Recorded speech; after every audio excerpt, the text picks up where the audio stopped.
National Assembly, 70 billion. Those in support of this amendment say aye. Those against say nay. The ayes have it. National Judicial Council, 35 billion. Those in support of this amendment say aye. Those against say nay. The ayes have it. Federal Ministry of Finance, Budget and National Planning, 500 billion. Those in support of this amendment say aye. Those against say nay. The ayes have it. Rise the issuance of the sum of 819,536,937,815 naira for the provisions of palliatives and other items to Nigerians to cushion the effect of fuel subsidy removal 2023, third reading. Third reading as amended and passed. Nothing in our country actually makes sense anymore if we are going to tell ourselves the truth. Reality is that what we do these days is that we just coast along and we just allow ourselves to survive. We have lived for so long next to what is essentially a rubbish heap that we've lost our capacity to smell. So we sit down in the midst of our mess and we eat, we drink, we party, and we forget. But the thing is this: the government of Nigeria does not treat the people of Nigeria as human beings. It's not just about treating us as citizens. We are not treated as human beings.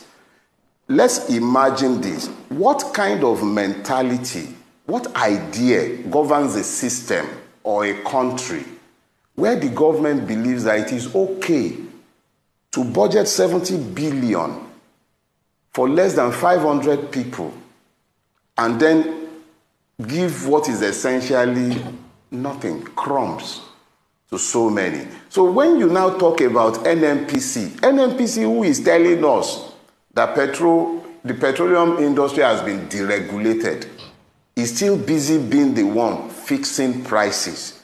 When you ask them what constitutes this price component, NNPC can't tell me and you.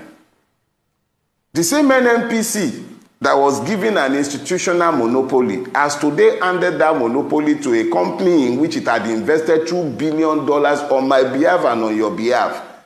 And now that company is now going to be the operator of the monopoly that once belonged to the NNPC. And we are not meant to ask questions. We can't speak to demand how did we arrive at this price.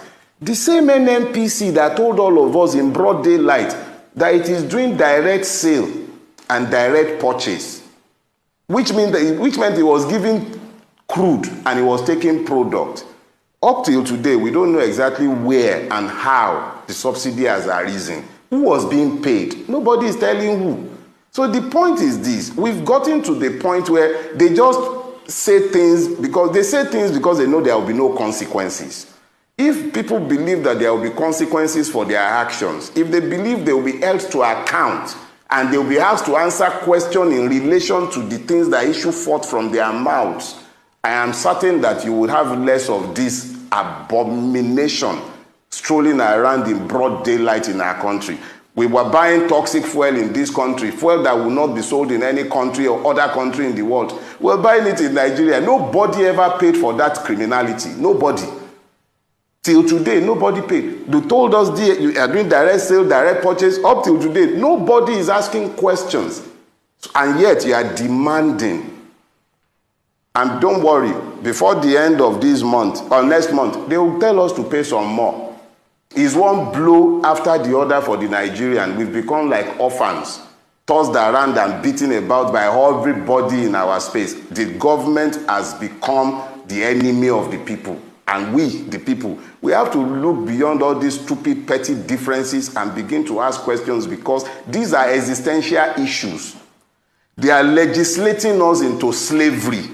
And we are all alive and well, and we are sat here and we are busy quibbling over nonsense, ethnicity, religion, and we are being systematically enslaved.